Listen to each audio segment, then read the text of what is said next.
Hi, everybody. I'm happy to be back. I haven't read since July. I know. Stuff going on for everybody, right? So, what I'm going to do today is a really quick reading. 2 cards for every sign, starting with Aries and ending with Pisces. I'm not going to timestamp it because it's only 2 cards per sign, and I think you'll be able to find your sign in there. So anyway, I hope everyone's doing okay in this really unusual period of time we're living in. And I hope this reading helps you a little bit. Just a quick 2-carder, see what's up for you, maybe some advice for you, or maybe a sign that you're doing everything just fine. All right, here we go. Aries, the cheetah, and the golden egg. Okay, Aries, you are moving quickly toward hearing what's really inside of you that you really want to say, okay? You have the solar force with you, the cheetah, and it's moving towards silence. In other words, Aries, you're moving very quickly toward a period of time where you can be alone, which is not that typical for an Aries, where you can be alone so that you can hear what you need to hear that's sitting inside of you waiting to come out. You're moving very quickly toward that. In other words, you're changing from maybe someone who was very party oriented, very community oriented, to being a little bit more alone so that you can hear something inside of you waiting to come out. Okay, Taurus. Taurus is known for being very secure. You simply need to play and dream a little bit more, Taurus, and be a little bit less practical. Taurus is a really practical sign, one of the most practical signs. But the universe is asking you at this time to learn to play, be a little more free-spirited, maybe a teensy bit less security-oriented. Have a good time, Taurus. Gemini. Clean it up, Gemini. The universe is asking you to stop going with the flow and focus, focus, focus. And you're being given this opportunity with the vulture card here. That's the cleanup crew, cleaning up any directions that may be wrong for you. You need to focus more, hone in on 1 or 2 things that you want to do. Okay, Gemini, we're moving on to Cancer. Cancer, you're learning to be a star. Cancer can be very nurturing, and cancers are very funny, but they can be a little bit shy and a little bit inward. The natural card of the mother, the natural nurturer. With the moth and the starfish, you have a teacher. I consider the moth, for me, is a teacher card. You have a teacher around you who really wants you to become a star. This teacher could be in the physical world. It could be a spiritual mentor or guide. You're learning how to be a star. Cancer. And Cancer, you are a star.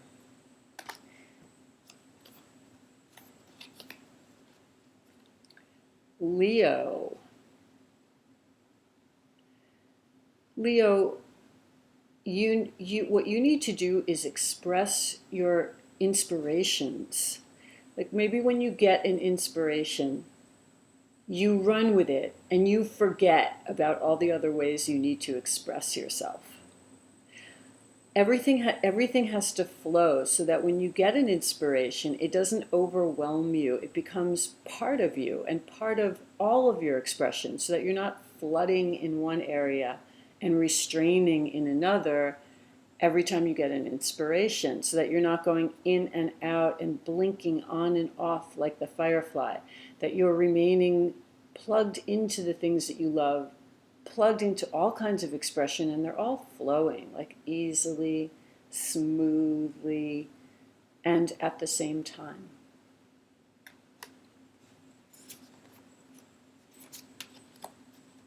Virgo, stop hiding your light. The raccoon wears a mask, the bat is rebirth. You're going through a rebirth. You're going to take off that mask, and people are going to see who you are. Don't be scared. You're gorgeous, Virgo. Don't be scared. Libra, the crocodile and the lion. Wow. You know you're a master at something, Libra, and you're just biding your time to show it. Maybe you're working on it now. Maybe it's a piece of art, a book, a painting, Maybe you're reading tarot. I don't know, but you are a master at something. And the crocodile waits, but the crocodile waits with intelligence. You are waiting for the proper time to show your mastery.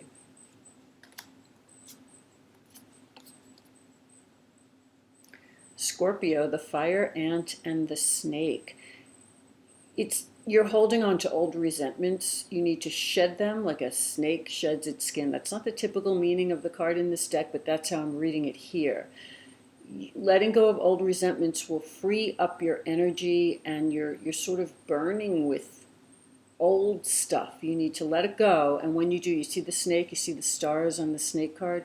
When you do shed the skin of all your old resentments, what's inside of you is Kundalini rising, baby. It's sparkles and light and creativity and beauty, and it's all being slowed up because you're stuck on old stories. Sagittarius. Wow, you're very magical with the crow and the buffalo. These are two extremely spiritual cards. You've been getting the most amazing readings. For me, for my clients, you have been getting like incredible readings. This is magic that comes about through groundedness. The buffalo is spiritual, lives in two worlds, the spirit and the earth. With the crow, though, you need more of the buffalo's earth energy so that in order to be magical, if you're just magical, you can seem crazy, quite frankly. But if you're grounded and you have a job and you take care of things in the house, or you have other people in your life and you're very grounded, then the crow's magic has a chance to fly. Capricorn, beautiful. Earthworm and the nightingale. It's time to go back to your child self, Cappy. Child mind here. Sing your own song. Capricorn, like Taurus, can be a very grounded energy, can be a security-oriented sign, a very business-oriented sign, but Capricorn's secretly amazingly creative. So when you let your child self out to play and you sing your own song as opposed to your company song, your spouse's song, your children's song, the songs that other people want you to sing, you're going to come up with something amazing, Capricorn. And it's time. It's time to get back to being your child self. Aquarius. Aquarius, you may be in a very good relationship. You have someone around you who can really mentor you and help you bring out the pearl. You see that oyster? It's not open yet, but you see the light around it? It wants to open so badly. And there is someone around you who can really help you do this. So you're in the right relationship. You're around the right people. You have a teacher who's very mischievous, might get you to open up in some strange ways. Before you know it, you're opened up. You don't know how it happened, but that person does. Finally, Pisces. Wow. Go deep with your creativity, Pisces. You have the whale and the swan. Extreme. The whale is the deepest card in this deck. The whale does not live in the shallows. Okay, the whale gets to the root of things. And that makes for amazing creativity, quite frankly. When someone is very real and very deep, they create amazing things. And that's what you're capable of at this moment, Pisces. Do not try for the light. It's not time. And by light, I don't mean light. I mean, do not try for lightness or humor in your creativity. Actually, it's just time for a lot of depth, which we know is pretty easy for a Pisces. So those are the 12 zodiac signs. I hope you like that. I'll be back tomorrow with more. Thank you. Have a beautiful day.